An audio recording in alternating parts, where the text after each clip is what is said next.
A tela brilhante do celular iluminava o rosto manchado de lágrimas de Aline Santos, uma jovem de 17 anos com traços marcantes de sua herança indígena, enquanto a cabine do avião mergulhava em um silêncio tenso. Há apenas 3 horas, ela era apenas mais uma adolescente animada, voando para a entrevista dos seus sonhos em uma universidade de prestígio em São Paulo. Agora, com os dedos trêmulos, ela segurava uma prova que poderia abalar uma companhia aérea inteira. "Eu gravei tudo", sussurrou ela ao telefone, a voz quebrada, enquanto na tela as palavras odiosas da comissária de bordo ecoavam com clareza cristalina. "Pessoas como você não pertencem à primeira classe." Mal sabia a comissária Mariana Lopes que a mãe de Aline, a doutora Lúcia Santos, era uma renomada advogada de direitos humanos, conhecida por sua luta incansável contra a discriminação no Brasil. Antes de mergulharmos nessa história chocante de preconceito a 30 mil pés de altitude, Aline, sentada em seu assento 3A na janela, ainda tentava processar o que estava acontecendo. A jovem, vinda de uma comunidade indígena às margens do rio Amazonas, havia sonhado com esse momento por meses. Ela, uma estudante de honra, trabalhara em 3 empregos de meio período após a escola, juntando cada centavo para a viagem que a levaria à sua entrevista na Universidade de São Paulo, a USP, uma das mais prestigiadas do país.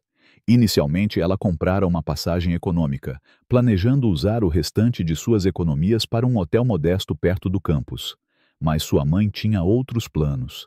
"Você merece isso", disse a doutora Lúcia na noite anterior, entregando a Aline um cartão de embarque de primeira classe para o voo 237 da Estrela do Céu. Lúcia, que recentemente assumira um cargo de liderança em uma organização de direitos humanos ligada à ONU, usara suas milhas para presentear a filha.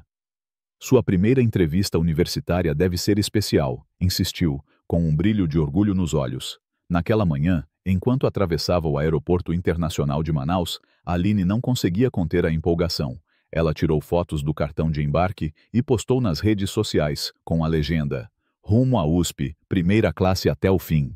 As respostas dos amigos chegaram imediatamente, cheias de parabéns e desejos de boa sorte. "Primeira vez voando de primeira classe?", perguntou o agente de portão com um sorriso genuíno ao escanear seu cartão.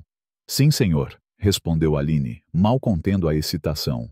"Bem, prepare-se para uma experiência especial. O embarque começa em 15 minutos. Aproveite seu voo para São Paulo."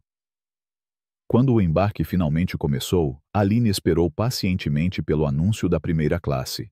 Ao descer a ponte de embarque, seu coração batia acelerado de antecipação. A tripulação cumprimentava os passageiros na porta do avião.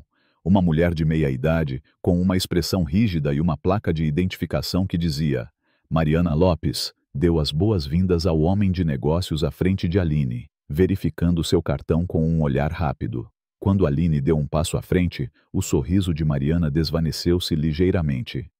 "Cartão de embarque, por favor", disse examinando o documento de Aline minuciosamente, virando-o e segurando-o contra a luz, como se procurasse sinais de falsificação. "Algo errado?", perguntou Aline de repente constrangida em seu traje cuidadosamente escolhido para a entrevista. Um blazer azul marinho sobre uma blusa branca e calças sob medida, um presente de sua avó, que dizia que as roupas deveriam refletir a força de seus antepassados. "Primeira classe é à esquerda", respondeu Mariana secamente, devolvendo o cartão, seu tom insinuando que Aline poderia ter confundido sua designação de assento. Ao se acomodar no assento 3A, Aline notou que Mariana não examinava os cartões de embarque dos outros passageiros com o mesmo rigor, nem mesmo o de um adolescente branco que ocupou um assento algumas fileiras à frente. Ela tentou ignorar a observação, focando na emoção de sua primeira experiência em primeira classe e na importante entrevista que a aguardava. Abrindo sua mochila, Aline pegou seu portfólio com históricos escolares, prêmios, cartas de recomendação e anotações para a entrevista.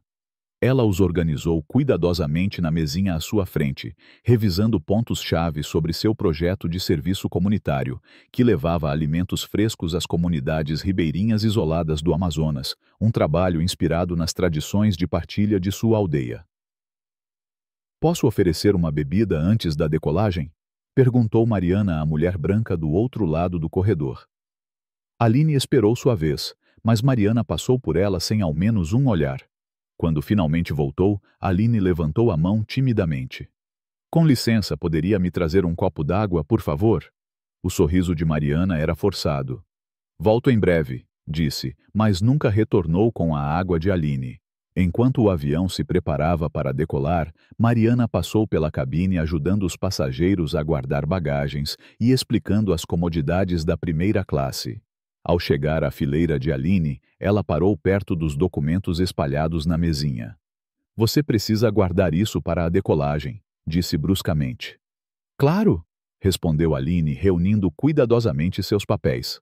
Ao alcançar o portfólio, o jarro de água que Mariana segurava inclinou-se acidentalmente, derramando água sobre os documentos meticulosamente preparados de Aline. Nossa, exclamou Mariana, com uma preocupação claramente fingida.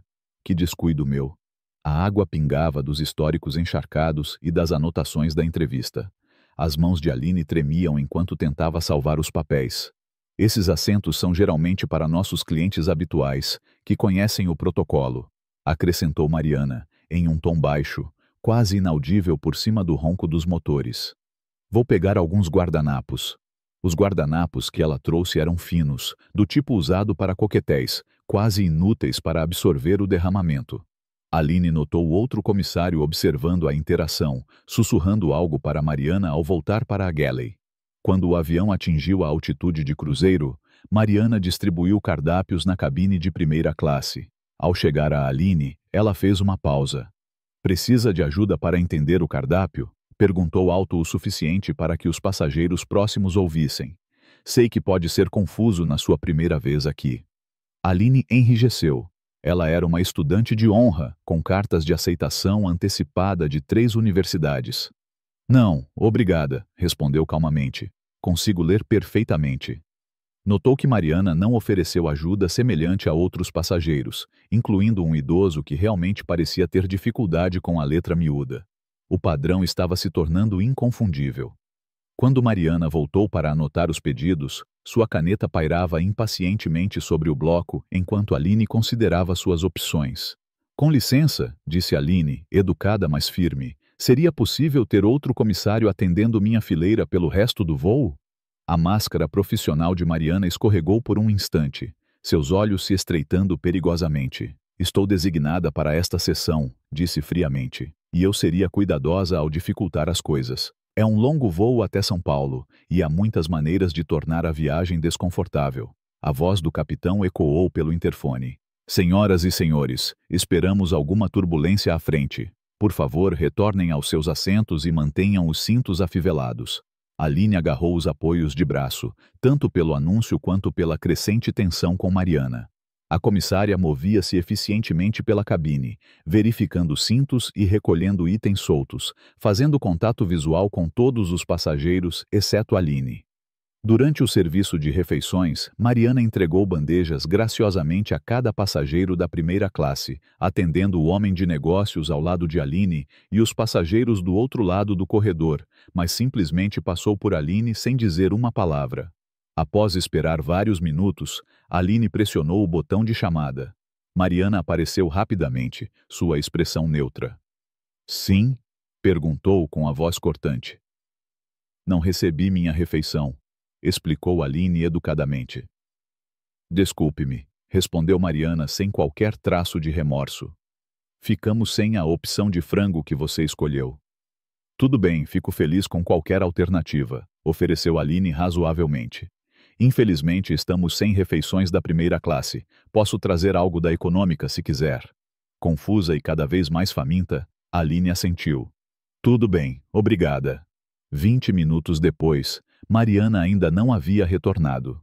Pela fresta entre os assentos, Aline notou um passageiro branco 3 fileiras à frente recebendo exatamente a refeição de frango que lhe foi dito estar esgotada. Sem chamar atenção, ela pegou seu celular e começou a gravar discretamente, apontando a câmera para capturar as interações sem ser óbvia. Está tudo bem, querida? Perguntou uma mulher elegante na casa dos 70 anos, sentada do outro lado do corredor. Com cabelos grisalhos em um coque clássico e vestindo um terno de viagem bem cortado, ela exalava uma aura de autoridade serena. Dona Clara, como se apresentou, Era uma anciã de uma comunidade indígena guarani, viajando para visitar netos em São Paulo.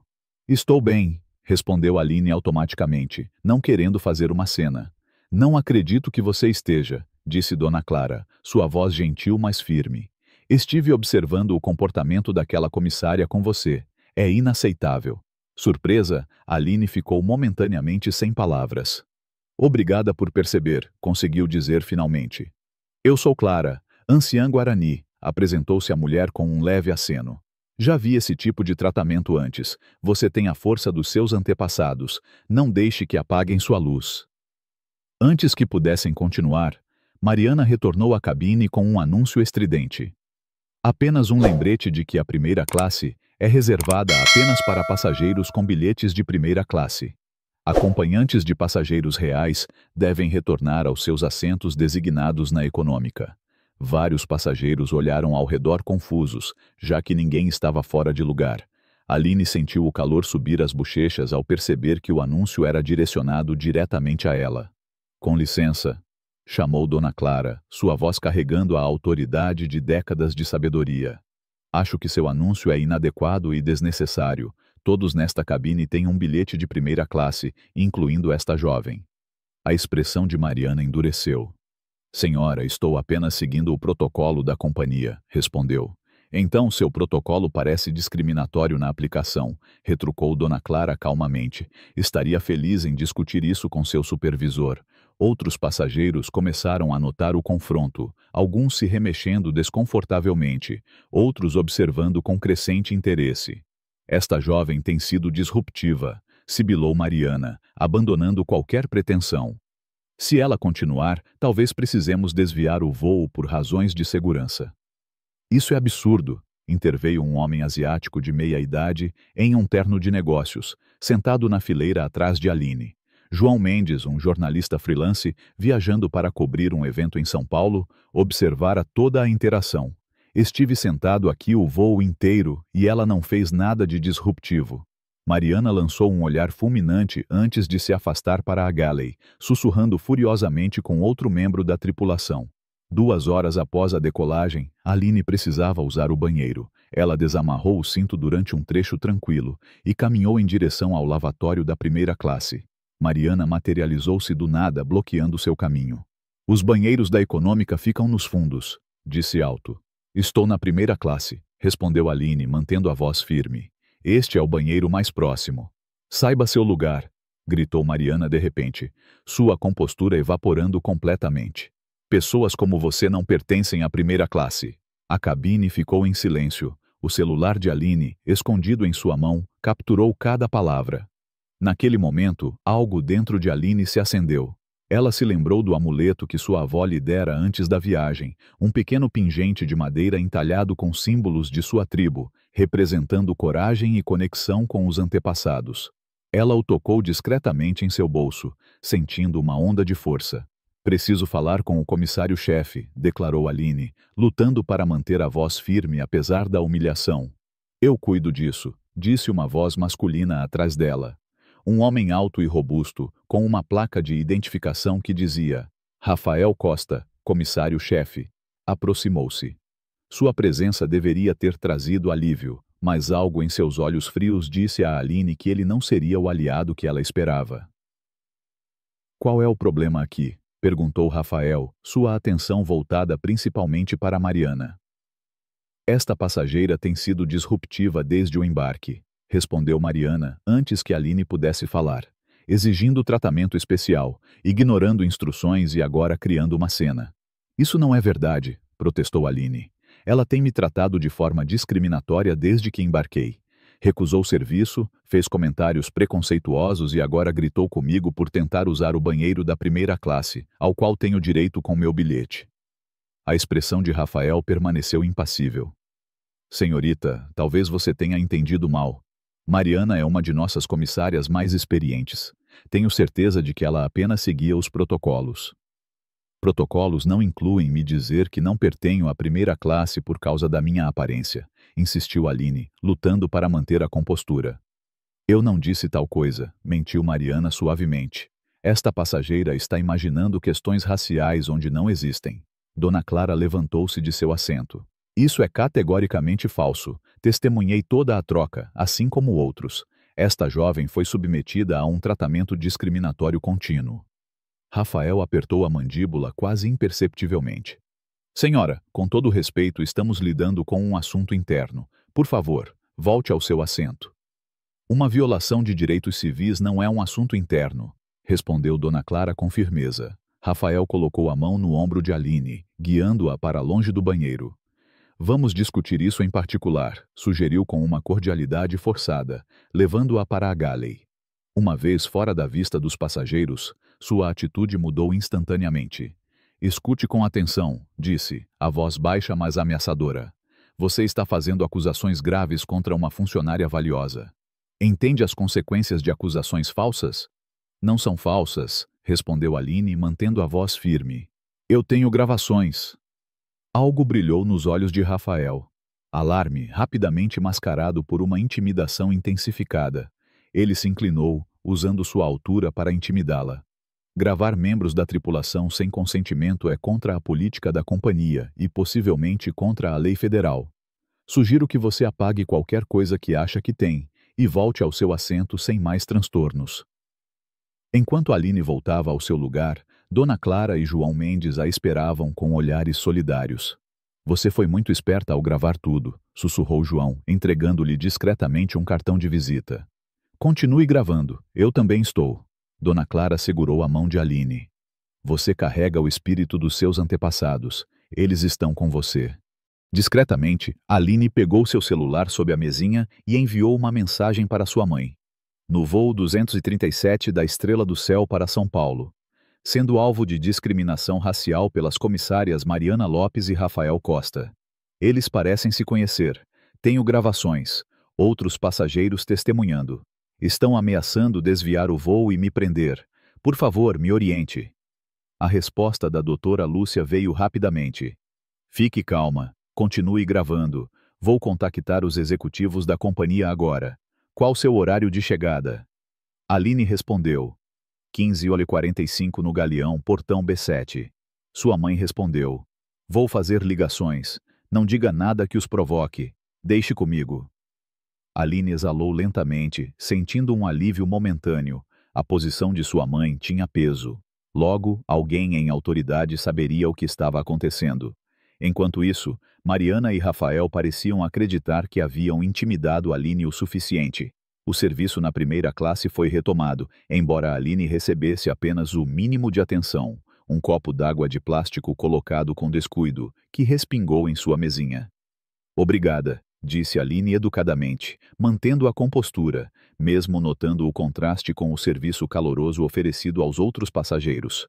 A cabine do voo 237 da Estrela do Céu parecia sufocante para Aline Santos enquanto o avião descia suavemente em direção ao Aeroporto Internacional do Galeão, em São Paulo. O peso das últimas horas, os insultos da comissária Mariana Lopes, as ameaças veladas do comissário-chefe Rafael Costa e a humilhação pública que tentaram impor, ainda queimava em seu peito.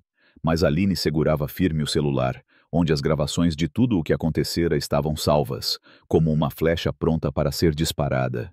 Ao tocar o amuleto de madeira entalhado que sua avó lhe dera, um símbolo de coragem dos antepassados de sua comunidade indígena no Amazonas, ela sentia uma força ancestral pulsando em suas veias. Você não está sozinha, sussurrou para si mesma, repetindo as palavras de Dona Clara, a anciã Guarani, que testemunhara o tratamento discriminatório a bordo. Quando o avião tocou o solo, o interfone crepitou com a voz de Rafael. Senhoras e senhores, por favor, permaneçam sentados até que as autoridades lidem com uma situação em nossa cabine. Agradecemos a cooperação. Aline sentiu um arrepio. Pelas janelas, ela viu 2 viaturas policiais do aeroporto estacionadas próximas ao portão, suas luzes azuis piscando. Seu coração acelerou, mas ela respirou fundo, lembrando o conselho de sua mãe, a doutora Lúcia Santos. Documente tudo. Fique calma. Conheça seus direitos. Rapidamente, ela enviou uma atualização por mensagem. Aterrissamos. Eles chamaram as autoridades. Estou com medo, mas continuo gravando. Enquanto os outros passageiros lançavam olhares curiosos ou desconfiados, Dona Clara apertou sua mão do outro lado do corredor. Eles querem te assustar, filha, sussurrou a anciã. Mas o vento dos nossos ancestrais sopra a seu favor. Não ceda. João Mendes, o jornalista freelancer sentado atrás, inclinou-se discretamente. Estou com você. Não responda nada sem representação legal. Quando a porta da aeronave se abriu, Rafael aproximou-se do assento de Aline com uma expressão de falsa preocupação. Senhorita Santos, as autoridades precisam falar com você primeiro. Por favor, pegue todas as suas coisas. Com a dignidade que pôde reunir, Aline juntou seu portfólio manchado de água e a mochila, o blazer azul marinho agora amassado após a tensão do voo. Enquanto Rafael a escoltava até a ponte de embarque, os olhares dos passageiros variavam entre simpatia, confusão e desdém. Na ponte, 2 policiais uniformizados esperavam com expressões severas. Esta é a passageira em questão, anunciou Rafael. Ela foi combativa e disruptiva durante todo o voo, desobedecendo instruções da tripulação e fazendo declarações ameaçadoras. Isso é completamente falso, protestou Aline, mantendo a voz firme apesar do tremor interno.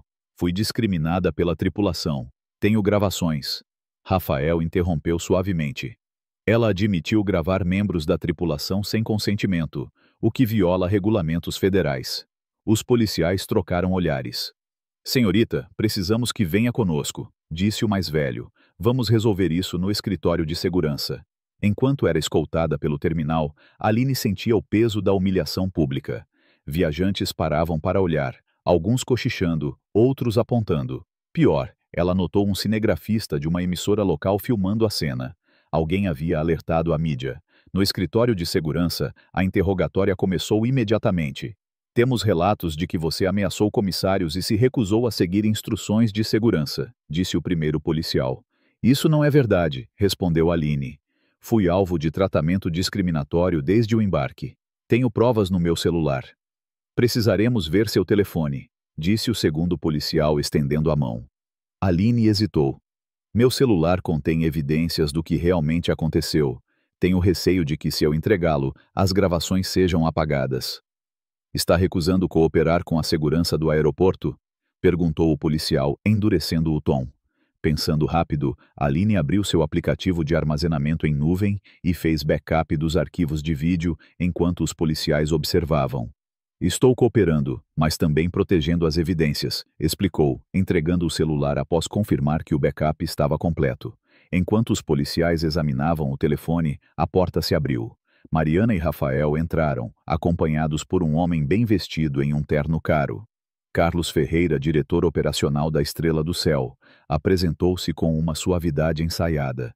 Levamos questões de conduta de passageiros muito a sério. Antes que Aline pudesse responder, Dona Clara e João Mendes apareceram na porta. Clara Oliveira, anciã Guarani, anunciou Dona Clara com autoridade. Testemunhei toda a situação e posso atestar que esta jovem foi submetida à discriminação racial descarada. João Mendes, jornalista e advogado de direitos civis, acrescentou João, também testemunha do tratamento discriminatório sofrido pela senhorita Santos. A dinâmica na sala mudou sutilmente. Oficiais, enquanto revisam as evidências, sugiro que verifiquem a bagagem de mão da senhorita Santos, sugeriu Mariana com uma inocência calculada. Ela parecia estar consumindo álcool, embora claramente seja menor de idade. Um policial abriu a mochila de Aline, revelando 2 garrafinhas de licor escondidas em um bolso lateral, garrafas que Aline nunca vira antes. Isso não é meu, protestou ela, o choque evidente em sua voz. Alguém colocou isso aí. Mariana sorriu finamente. A tripulação a viu bebendo, o que explica seu comportamento errático. Isso é uma fabricação, afirmou Dona Clara com firmeza. Eu estava sentada ao lado dela o voo inteiro. Ela não consumiu nada além de água, que, aliás, foi o único serviço que recebeu enquanto outros passageiros tiveram refeições completas. O impasse foi interrompido quando a porta se abriu novamente. Uma mulher na casa dos 40 anos, com a mesma pele morena quente de Aline e uma presença imponente em seu terno sob medida, entrou. Doutora Lúcia Santos, Organização de Direitos Humanos das Nações Unidas, anunciou, mostrando suas credenciais. Entendo que minha filha está sendo detida sob acusações questionáveis. A expressão confiante de Carlos Ferreira vacilou por um momento. Doutora Santos, trata-se de um assunto interno da companhia envolvendo má conduta de uma passageira. Discriminação racial por uma companhia aérea regulamentada federalmente não é um assunto interno, retrucou Lúcia. Oficiais, gostaria de um momento com minha filha antes que isso prossiga. Os policiais, agora visivelmente nervosos, assentiram, indicando uma sala privativa.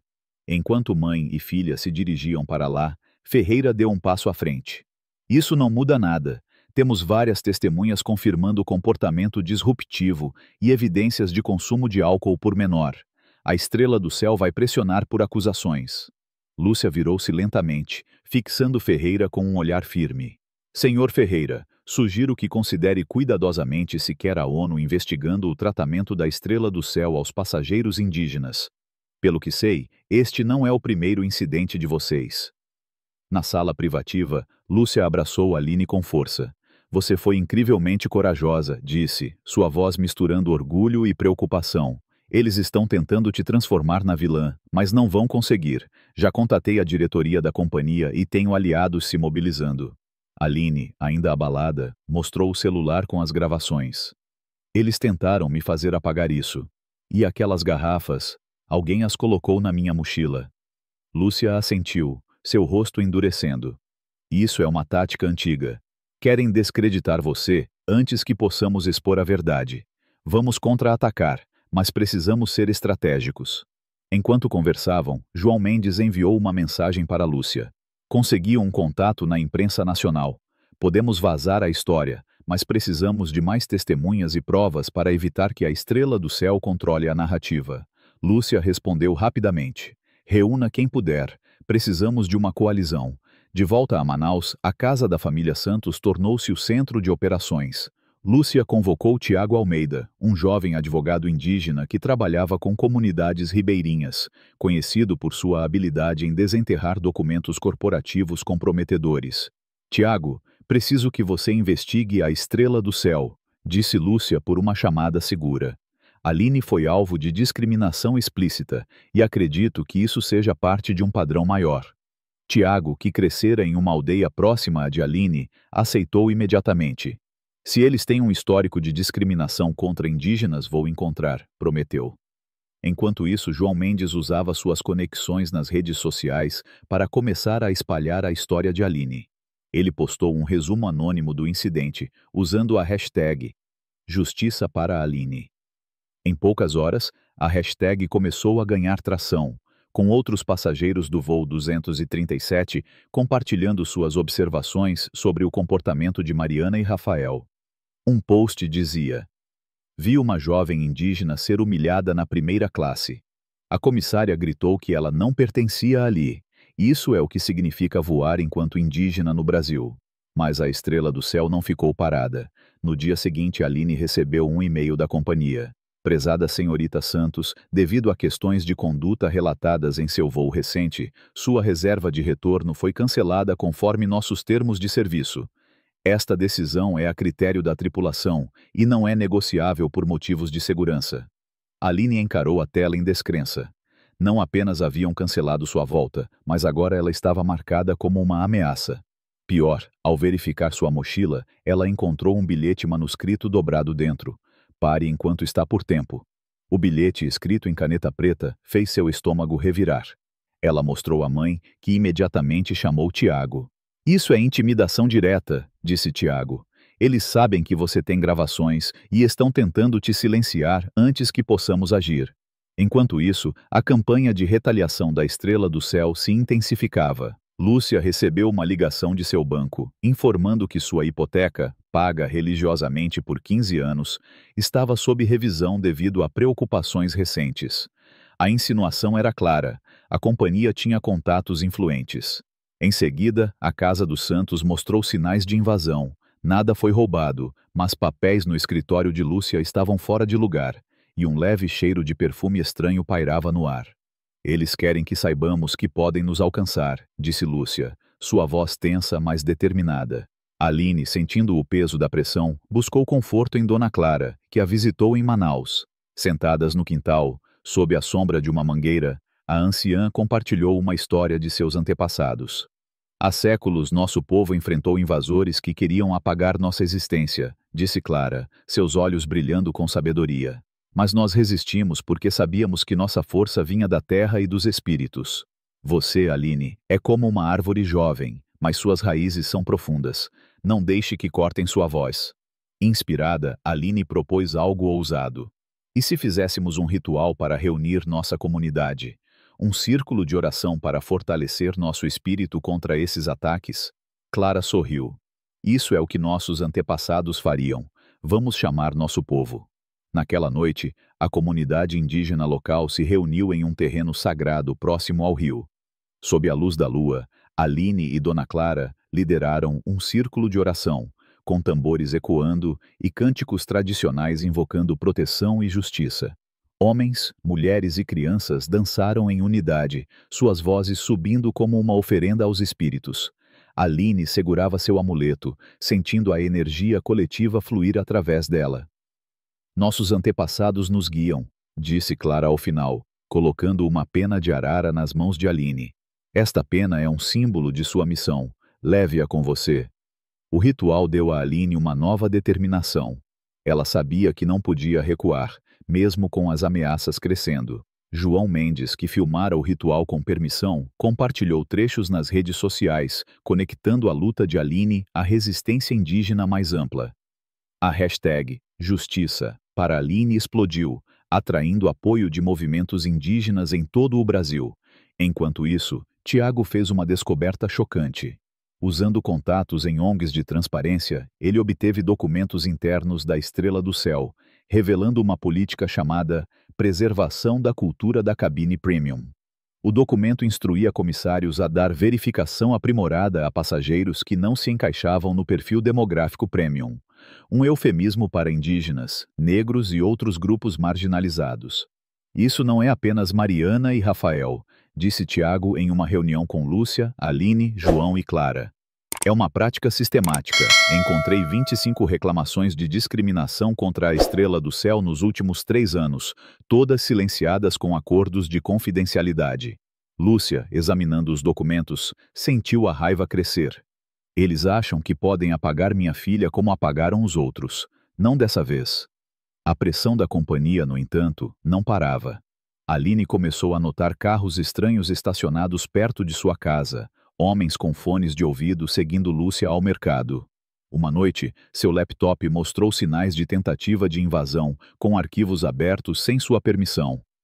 Eles estão tentando nos isolar, disse Lúcia, fazer-nos sentir sozinhas e sobrecarregadas para que aceitemos um acordo. Naquela mesma noite, Aline recebeu um e-mail de um endereço anônimo. Senhorita Santos, a Estrela do Céu está preparada para oferecer uma compensação significativa, incluindo uma bolsa integral para qualquer universidade, viagens vitalícias em primeira classe e uma quantia de 7 dígitos. Em troca, exigimos apenas confidencialidade sobre o mal-entendido infeliz de seu voo. Responda em 24 horas. Aline mostrou o e-mail à mãe, que deu um sorriso sombrio. Eles estão com medo, observou, e deveriam estar. Aline, segurando a pena de arara, respondeu com uma única frase: não estou à venda. A decisão de rejeitar o acordo marcou um ponto de virada. Lúcia, Aline, Tiago, João e Dona Clara formaram uma coalizão mais forte, agora com o apoio de Isabel Guarani, uma parlamentar indígena que prometeu levar o caso ao Congresso. Isso é maior do que um voo, disse Isabel em uma chamada segura. É sobre como o nosso povo é tratado em espaços que nos dizem não pertencer. João, enquanto isso, conectou-se com um ex-funcionário da Estrela do Céu, que revelou e-mails internos sobre como a companhia gerenciava reclamações de discriminação. Eles têm uma equipe dedicada a enterrar esses casos, disse o whistleblower. Mas eu guardei tudo. Com essas novas evidências, a coalizão planejou um contra-ataque, expor a Estrela do Céu publicamente, usando as gravações de Aline, os documentos de Tiago e a investigação de João para revelar não apenas o incidente do voo 237, mas o sistema de discriminação da companhia. Vamos fazer isso como nossos antepassados, disse Aline, inspirada pelo ritual. Juntos, como uma floresta que não pode ser derrubada. A manhã amanheceu vibrante em São Paulo, com o céu limpo refletindo a determinação que pulsava no coração de Aline Santos. Após semanas de tensão, ameaças e uma batalha incansável contra a estrela do céu, ela sentia o peso de sua luta, mas também a força de seus antepassados, como se os espíritos da floresta a guiassem. Segurando a pena de arara que Dona Clara lhe dera, um símbolo de resistência, Aline preparava-se para o maior confronto de sua jovem vida, uma audiência no Congresso Nacional, onde sua voz, antes silenciada a 30.000 pés de altitude, ecoaria para milhões. Na noite anterior, João Mendes, o jornalista freelance que se tornara um aliado essencial, publicara uma matéria devastadora em um jornal nacional, expondo não apenas o tratamento discriminatório que Aline sofrera no voo 237, mas também um padrão sistemático de preconceito contra passageiros indígenas e negros nas cabines premium da Estrela do Céu. As gravações de Aline, com as palavras cruéis de Mariana Lopes, "Pessoas como você não pertencem à primeira classe", foram divulgadas em redes sociais por uma coalizão de organizações indígenas e de direitos humanos, acompanhadas do hashtag Justiça para Aline. Em poucas horas, o vídeo viralizou, acumulando milhões de visualizações.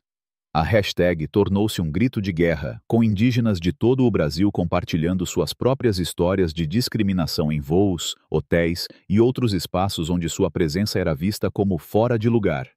A indignação pública era palpável, e a Estrela do Céu, outrora uma gigante da aviação brasileira, agora enfrentava uma tempestade que ameaçava sua própria existência. Na suíte segura de um hotel em Brasília, onde Aline, sua mãe doutora Lúcia Santos, Dona Clara, João Mendes, Tiago Almeida e a deputada indígena Isabel Guarani se reuniam, a coalizão monitorava o impacto da exposição. Eles perderam o controle da narrativa, disse João, rolando a tela de seu laptop, onde notícias e postagens inundavam a internet. Mas a Estrela do Céu não vai desistir facilmente. Precisamos estar prontos para o contra-ataque. Tiago, o jovem advogado indígena, apresentou novos documentos obtidos de um ex-funcionário da companhia. Esses e-mails mostram que Carlos Ferreira, o diretor operacional, autorizou pessoalmente a Operação Controle de Danos contra Aline, revelou. Eles acessaram seus dados pessoais, pressionaram a USP para questionar sua entrevista e até orquestraram a revisão da hipoteca de sua mãe. Dona Clara, com sua sabedoria calma, acrescentou: "Isso é o que os poderosos sempre fizeram com nosso povo. Tentam apagar nossa existência. Mas Aline é como o rio, pode ser desviada, mas nunca para de fluir." Inspirada, Aline propôs uma ação ousada. "Quero organizar uma manifestação indígena em frente à sede da Estrela do Céu antes da audiência. Vamos trazer nossos tambores, nossas danças, nossos cânticos. Que o mundo veja que não somos apenas uma passageira, mas um povo que resiste." A ideia foi recebida com entusiasmo. Isabel Guarani, com sua influência no Congresso, mobilizou comunidades indígenas de todo o Brasil. Na manhã seguinte, centenas de pessoas, Guarani, Yanomami, Chavante, entre outros, reuniram-se em frente à sede da Estrela do Céu em São Paulo. Vestidos com trajes tradicionais, carregando penas, cocares e cartazes com a frase "Justiça para Aline, justiça para todos", eles dançaram ao som de tambores e entoaram cânticos ancestrais que ecoavam pelas ruas.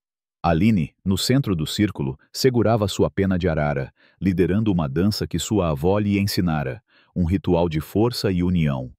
A mídia internacional capturou cada momento, e a imagem de Aline dançando com determinação tornou-se um símbolo global da resistência indígena. "Nossos antepassados lutaram contra invasores com lanças", disse Dona Clara ao microfone, sua voz ressoando.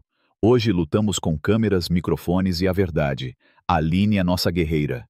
A manifestação não apenas amplificou a causa, mas também inspirou outros funcionários da Estrela do Céu a quebrarem o silêncio. Um grupo anônimo, autodenominado Funcionários da Estrela pela Igualdade, divulgou um manifesto condenando a cultura tóxica da companhia, revelando como os comissários eram treinados para preservar a cultura da cabine premium, com verificações mais rigorosas para passageiros indígenas e negros. Enquanto a pressão pública crescia, a Estrela do Céu entrava em colapso financeiro. Suas ações despencaram 30% em um único dia, apagando bilhões em valor de mercado. Linhas de atendimento ao cliente foram inundadas com cancelamentos de passagens, e parceiros corporativos, como bancos e empresas de cartão de crédito, começaram a se distanciar, anunciando revisões de suas parcerias.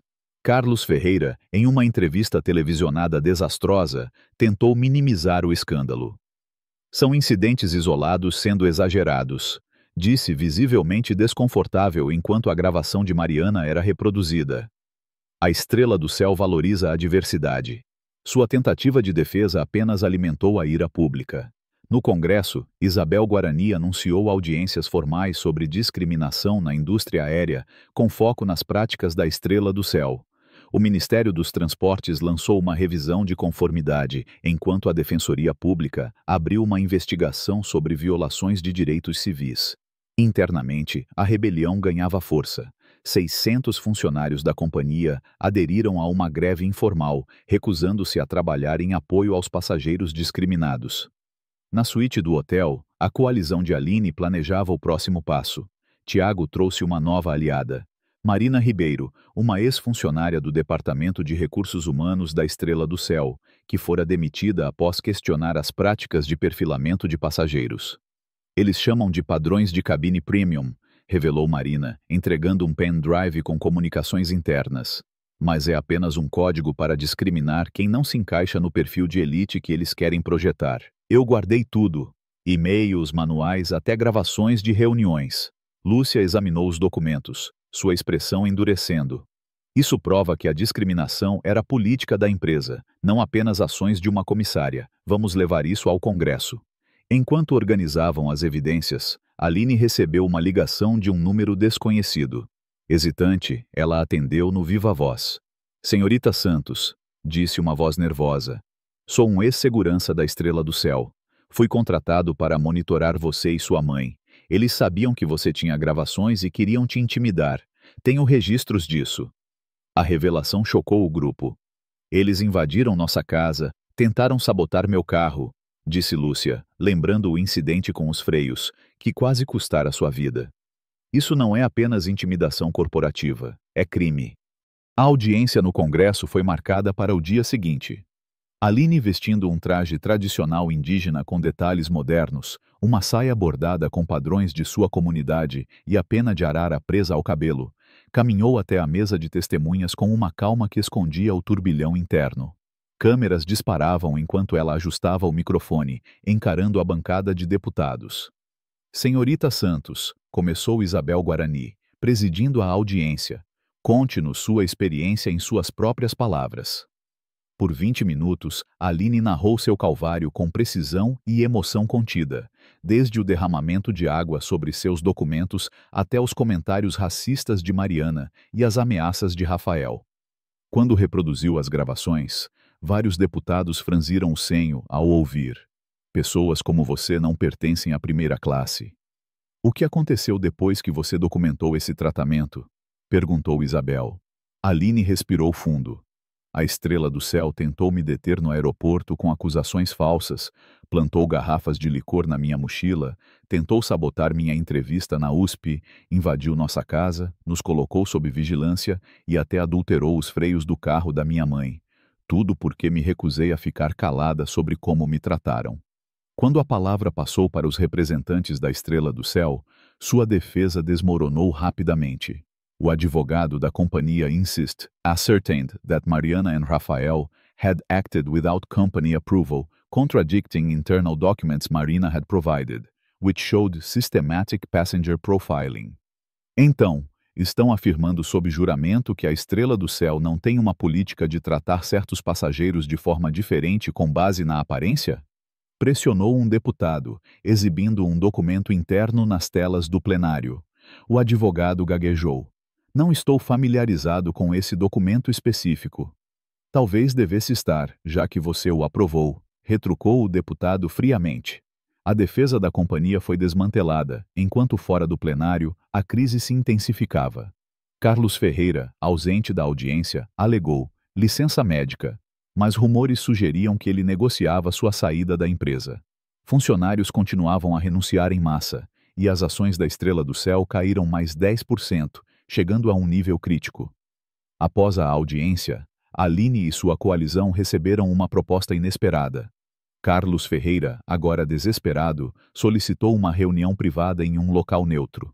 Após precauções de segurança, incluindo varreduras eletrônicas, o encontro ocorreu em uma sala reservada de um restaurante discreto. Ferreira, com olheiras profundas e semblante exausto, foi direto. A estrela do céu está acabada. O conselho está preparando a falência. Mas isso vai além de uma companhia aérea. A discriminação em cabines premium é prática padrão em toda a indústria, só que melhor escondida. Ele deslizou um pendrive sobre a mesa. Isso contém comunicações do Conselho Executivo de Aviação, correspondências entre CEOs discutindo como manter a demografia da cabine premium sem criar responsabilidade legal. Por que está nos dando isso? Perguntou Aline diretamente. Imunidade parcial, respondeu Ferreira. Testificarei sobre as práticas da indústria em troca de consideração na minha situação legal. Antes que pudessem responder, seus telefones vibraram com alertas de notícias. Agentes federais executavam mandados de busca na sede da Estrela do Céu e na residência de Ferreira. Parece que seu tempo para fazer acordos acabou, observou Lúcia calmamente. Mas cooperar agora ainda pode contar a seu favor. Ferreira desmoronou, derrotado. Irônico, não é? Tudo começou porque uma comissária não suportou ver uma jovem indígena na primeira classe. Agora, uma empresa inteira está no chão. 6 meses depois, Aline estava no campus da USP, vestindo uma blusa com o logotipo da universidade, um símbolo de sua vitória. Sua carta de aceitação chegou com uma bolsa integral, destacando sua notável compostura sob pressão e compromisso inabalável com princípios. A experiência a transformara. Ela abandonou seu plano de estudar administração e optou por direito e políticas públicas, focando na proteção dos direitos indígenas. A Estrela do Céu, agora em falência, anunciou uma reformulação total, com nova liderança e políticas antidiscriminação. O princípio Aline, como ficou conhecido, exigia treinamento anti-preconceito, relatórios transparentes de queixas e supervisão independente. Lúcia foi nomeada para liderar uma força-tarefa nacional sobre discriminação na aviação, sua experiência em direitos humanos a qualificando de forma única. As acusações contra Mariana, Rafael e Ferreira avançavam no sistema judicial, enquanto a investigação sobre a sabotagem do carro de Lúcia continuava, com ex-seguranças da companhia cooperando. Naquele dia, no campus, Dona Clara a visitou, trazendo um presente. Um colar com sementes da floresta, simbolizando continuidade. Você é a prova de que nossos antepassados vivem em nós, disse a anciã, abraçando-a. Aline também recebeu um e-mail inesperado de sua colega de quarto na USP, Sofia Costa, filha de Rafael. Passei o último verão refletindo sobre o que meu pai fez, escreveu Sofia. Quero aprender e crescer, e não consigo pensar em uma professora melhor que você. Se for desconfortável, entenderei se preferir outra colega. Após reflexão, Aline respondeu. Sofia, obrigada pela honestidade. Não será fácil, mas acredito que conversas difíceis levam à mudança. Vamos tentar. Nos vemos amanhã. Ao enviar a mensagem, Aline sentiu a simetria do momento. A filha do homem que tentou destruir seu futuro agora dividiria seu espaço na universidade. Era um desafio, mas, após enfrentar uma corporação inteira, parecia manejável. A luta de Aline, iniciada em um voo, tornou-se uma jornada de transformação. Ela fundou uma bolsa para estudantes indígenas, inspirada por Dona Clara, e sua coalizão evoluiu para uma ONG que apoiava jovens indígenas em carreiras de direito. João Mendes ganhou prêmios por suas reportagens, enquanto Tiago estabeleceu uma prática jurídica focada em discriminação no transporte. Marina Ribeiro liderou um programa de treinamento para funcionários de companhias aéreas, garantindo que as vozes de passageiros como Aline fossem ouvidas. Enquanto se preparava para suas primeiras aulas, Aline refletia sobre como um voo, que deveria ser apenas um meio de transporte, lançou-a em uma missão maior. O que começou com o preconceito de uma comissária se transformou em uma luta que reformulou práticas da indústria aérea e sua própria trajetória. A pena de arara, agora guardada em sua escrivaninha, lembrava-a diariamente. Sua voz, como a floresta, nunca poderia ser silenciada. A história de Aline Santos no voo da justiça não é apenas um relato de discriminação e resistência, mas um espelho que reflete as lutas de muitos povos indígenas no Brasil e um chamado à coragem para todos nós. Como uma jovem de 17 anos, vinda de uma comunidade às margens do rio Amazonas, Aline enfrentou o preconceito de uma comissária de bordo que lhe disse que pessoas como ela não pertenciam à primeira classe. Essa frase, carregada de racismo, não foi apenas um ataque pessoal, mas uma tentativa de apagar a dignidade de um povo inteiro. No entanto, Aline, guiada pela força de seus antepassados e pelo amuleto de madeira entalhado que carregava, transformou essa humilhação em um movimento que abalou uma companhia aérea e inspirou mudanças sistêmicas. Sua jornada me toca profundamente, pois ressoa com os valores indígenas de união, resiliência e conexão com a terra, e oferece lições poderosas que podemos aplicar em nossas vidas. Primeiro, a história de Aline ensina a importância de documentar a verdade. Quando enfrentou discriminação, ela não se deixou silenciar. Em vez disso, usou seu celular para gravar as palavras cruéis de Mariana Lopes. Esse ato simples, mas corajoso, transformou uma situação de "ela disse, eles disseram" em uma prova irrefutável. Como indígenas, sabemos que nossas vozes muitas vezes foram ignoradas ou distorcidas. Documentar, seja com vídeos, fotos ou escritos, é como plantar uma semente que pode crescer em justiça. Na minha vida, aplico essa lição mantendo registros de compromissos, ideias ou até injustiças que testemunho, para que a verdade nunca seja apagada. Aline nos lembra que, em um mundo que tenta nos invisibilizar, a memória é nossa arma. Outra lição é a força da comunidade. Aline não lutou sozinha. Dona Clara, a anciã Guarani, trouxe sabedoria ancestral. João Mendes, sua experiência como jornalista. Tiago Almeida, sua habilidade legal. E sua mãe, Doutora Lúcia, sua liderança. Juntos, eles formaram uma rede de resistência, como as raízes entrelaçadas de uma floresta que sustenta cada árvore. Na cultura indígena, a comunidade é sagrada, partilhamos alimentos, histórias e lutas. Aplico isso na minha vida buscando apoio de amigos, família quando enfrento desafios e oferecendo minha ajuda em troca. A coalizão de Aline mostra que mesmo contra gigantes corporativos, somos mais fortes quando nos unimos.